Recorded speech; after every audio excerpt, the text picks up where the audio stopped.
গাড়ি কতটা আপন হতে পারে তার নজির দৃষ্টান্ত গড়ল এক পরিবার। দীর্ঘদিনের ব্যবহারের গাড়িটি পুরনো এবং অকেজো হওয়ায় সেটির অন্ত্যেষ্টিক্রিয়ার আয়োজন করে তারা। শুধু তাই নয়, সেই অন্ত্যেষ্টিক্রিয়ায় সন্ন্যাসী ও ধর্মীয় নেতাসহ ২,০০০ অতিথি অংশগ্রহণ করেন। বিস্তারিত ডেস্ক রিপোর্টে। আমরা অনেকেই দীর্ঘদিন ব্যবহৃত অনেক জিনিসের মায়ায় পড়ে যাই।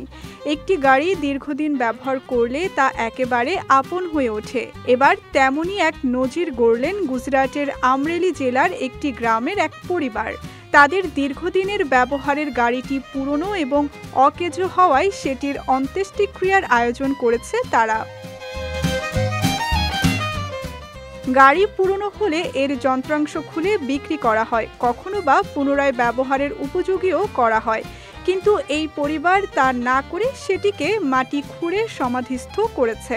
এই উপলক্ষে গাড়ির মালিক সঞ্জয় পোলারা ও তার পরিবার এক অনুষ্ঠানের আয়োজন করে, যেখানে প্রায় ২,০০০ লোক, সন্ন্যাসী ও ধর্মীয় নেতারা অংশগ্রহণ করেন। সামাজিক মাধ্যমে ভাইরাল হওয়া এক ভিডিওতে দেখা যায় ১৮ বছরের পুরনো মারুতি সুজুকি ওয়াগন আরের ছাদে গোলাপ ফুলের পাপড়ি ও গাঁদা ফুলের মালা দিয়ে সাজানো। এভাবেই সেটিকে আগে খুঁড়ে রাখা ১৫ ফুট গভীর গর্তে চালিয়ে নিয়ে যাওয়া হচ্ছে। গাড়িটিকে মাটি দেওয়ার আগে সঞ্জয়ের পরিবারের সদস্য ও শুভাকাঙ্ক্ষীরা এর গায়ে ফুলের পাপড়ি ছিটিয়ে দেয়। ওয়ালটন টেলিভিশন মাত্র ২৫,৪৯০ টাকায় পাচ্ছেন গুগল টিভি। অন্ত্যেষ্টিক্রিয়ার কয়েকদিন আগে গ্রামের প্রায় ২,০০০ মানুষের কাছে ৪ পৃষ্ঠার আমন্ত্রণপত্র পাঠান সঞ্জয় পোলারা।